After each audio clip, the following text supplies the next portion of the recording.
सिंहभूम के मतदाताओं के साथ में उन्होंने विश्वासघात किया है, उनको धोखा देने का काम किया है। धोखा किसने दिया जनता को, ये तो जेएमएम को खुद अपने गिरेबान में झांक के देखना चाहिए। तो कंपटीटर तो है, आखिर उसको दौड़ना क्यों पड़ रहा है? अगर कंपटीटर नहीं रहता तो बैठे बैठे अपना वो रिजल्ट करवा लेते। सरकार ने जनता के साथ में धोखा किया, घोटाले किए, जमीन घोटाला, माइंस घोटाला, कई सारे घोटाले इन्होंने किए।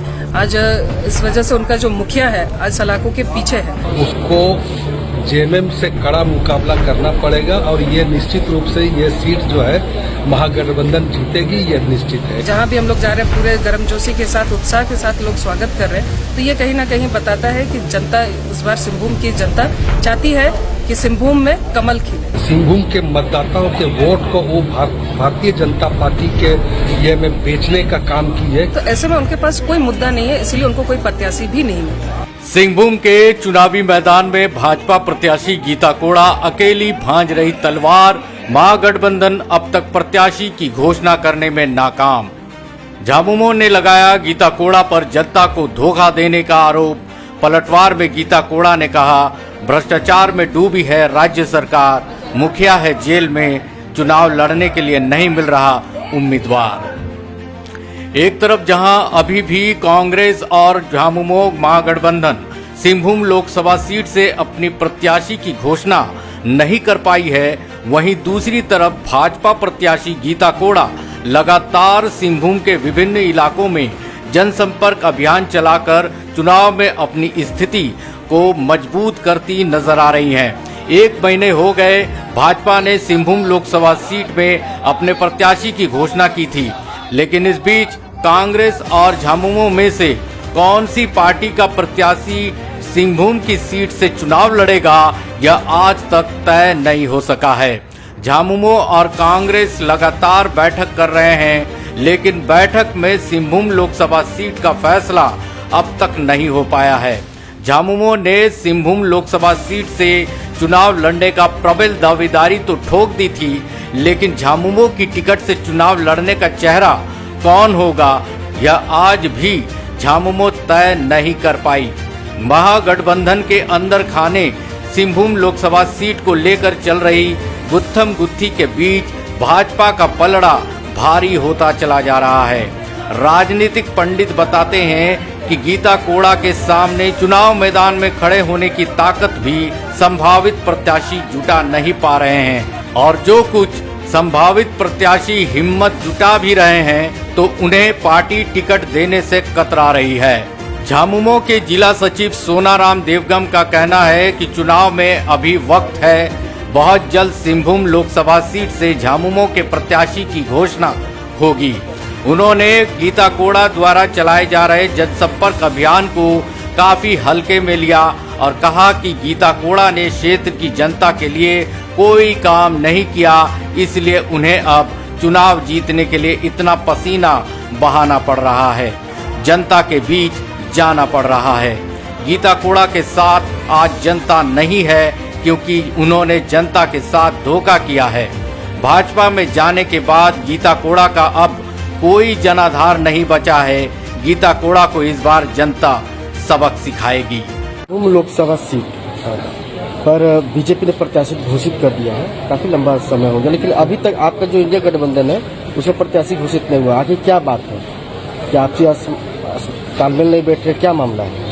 नहीं, ऐसा कोई बात नहीं है। तो सही समय पर कैंडिडेट का घोषणा हो जाएगा।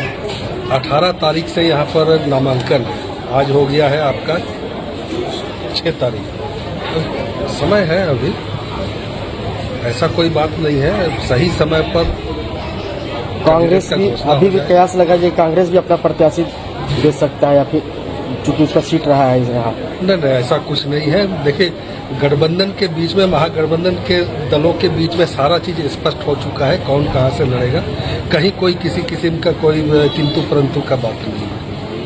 तो जेएमएम का प्रत्याशी होगा या फिर कांग्रेस का? जेएमएम का। ये जो है जेएमएम के खाते में, सिंहभूम सीट जेएमएम के खाते में। तो अब तक चेहरा साफ नहीं हो पाया, तो क्या रीजन है? पार्टी लड़ेगा, संगठन लड़ेगा, चेहरा तो आ ही जाएगा, उसके लिए कोई दिक्कत नहीं है। गीता कोड़ा फिलहाल अकेले दौड़े चली जा रही है। कोई कंप्यूटर उनके सामने नहीं दिख रहा, क्या कहेंगे इसमें? कंपटीटर तो है ही, आखिर उसको दौड़ना क्यों पड़ रहा है? अगर कंपटीटर नहीं रहता तो बैठे बैठे अपना वो रिजल्ट करवा लेते। तो यहाँ फील्ड में जमीन पर उसको जेएमएम से कड़ा मुकाबला करना पड़ेगा और ये निश्चित रूप से ये सीट जो है महागठबंधन जीतेगी, ये निश्चित है, ये तय है।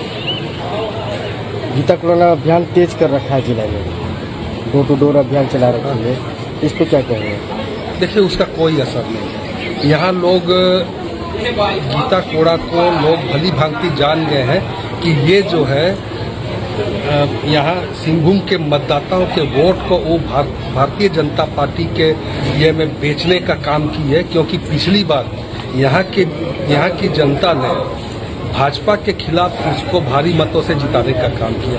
आज उसको जो है ये आज खुद जो है भाजपा के मतलब झोली में मतलब उनके ये में जा कर के बैठ गई है, उनके टीम में शामिल हो गई है, भाजपा में शामिल हो गई है। तो ये कहीं ना कहीं यहाँ सिंहभूम के मतदाताओं के साथ में उन्होंने विश्वासघात किया है, उनको धोखा देने का काम किया है और इस बार सिंहभूम की जनता उसको सबक सिखाने के लिए तैयार बैठी है।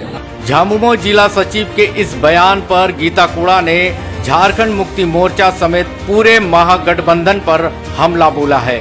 उन्होंने कहा कि झामुमो और महागठबंधन ने जो सपने जनता को दिखाकर सत्ता में आई थी, उसी जनता को ये लोग सत्ता पाने के बाद भूल गए। इन लोगों ने जनता के लिए कुछ नहीं किया और न ही चुनावी वायदे पूरे किए, सिर्फ किया तो राज्य में घोटाला, लूट, भ्रष्टाचार किया।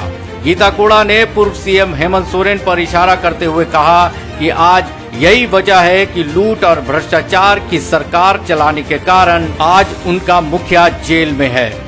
गीता कोड़ा ने कहा कि झामुमो और महागठबंधन वाली सरकार से जनता का मोह भंग हो गया है और अब सिंहभूम में कमल खिलने से कोई नहीं रोक सकता है।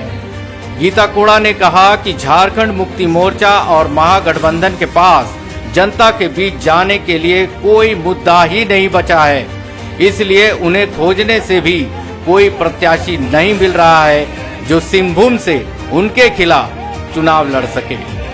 जिस तरह से जेएमएम सचिव के द्वारा आरोप लगाया गया है कि आपने धोखा दिया है और आप अभियान तेज कर रही हैं, उनके पास जो है जो भी प्रत्याशी आएंगे वो डायरेक्ट जीत जाएंगे, आपको कड़ी मेहनत करना पड़ रहा है, इसको लेकर के क्या कहेंगे? धोखा किसने दिया जनता को, ये तो जेएमएम को खुद अपने गिरेबान में झांक के देखना चाहिए। सरकार उनको बनाया, झारखंड की जनता ने उनको अपना बहुमत देकर के सरकार बनाया, लेकिन सरकार ने जनता के साथ में धोखा किया, घोटाले किए, जमीन घोटाला, माइंस घोटाला, कई सारे घोटाले इन्होंने किए। आज इस वजह से उनका जो मुखिया है आज सलाखों के पीछे है, तो ये तो इनको बताना चाहिए जनता के सामने। और जहाँ तक जो क्षेत्र में भ्रमण की बात है, क्योंकि हम ये सिर्फ अभी की बात नहीं है, मैं लगातार 5 साल मैं पूरे सक्रिय रही हूँ क्षेत्र में। अब लोगों का अपार समर्थन मिल रहा है, लोग जिस तरह से समर्थन दे रहे हैं, प्यार दे रहे हैं, जहाँ भी हम लोग जा रहे हैं पूरे गर्मजोशी के साथ, उत्साह के साथ लोग स्वागत कर रहे हैं, तो ये कहीं ना कहीं बताता है कि जनता इस बार सिंहभूम की जनता चाहती है कि सिंहभूम में कमल खिले। मैडम, आज जिस तरह से 1 महीना हो चुका है, भाजपा अपने प्रत्याशी घोषणा कर चुके हैं और विपक्ष अभी तक किसी तरह का कोई घोषणा नहीं कर पा रहा है, क्या लगता है? देखिए, विपक्ष के पास में जो गठबंधन की सरकार है, झारखंड मुक्ति मोर्चा और कांग्रेस के पास, उनके पास जनता के बीच में जाने के लिए कोई मुद्दा ही नहीं है, वो मुद्दा विहीन है। और जिस तरह से उन्होंने भ्रष्टाचार किया है और पूर्व मुख्यमंत्री हेमंत सोरेन जी आज सलाखों के पीछे हैं, मैं उस पर ज़्यादा नहीं बोलना चाहूँ क्योंकि वो कानूनी अपना काम कर रही है, लेकिन जिस तरह से जो चीजें हुई तो वो जनता के बीच में है, जनता इन सब चीजों को देख रही है और आज उनके पास में कोई मुद्दा ही नहीं है। जिन मुद्दों को लेकर के वो सरकार में आए, जिन विषयों को लेकर के वो सरकार में आए, उसमें से तो उन्होंने कुछ नहीं किया। रोजगार का मुद्दा उन्होंने बोला था, कहाँ किसी को रोजगार दिया, बल्कि पेपर लीक हो गया, जेपीएससी में पेपर लीक हो गया। आज बच्चे जो इतने साल मेहनत किए, उनका मेहनत बेकार हो गया, उनके अभिभावकों का मेहनत बर्बाद हुआ। तो ऐसे में उनके पास कोई मुद्दा नहीं है, इसलिए उनको कोई प्रत्याशी भी नहीं मिला।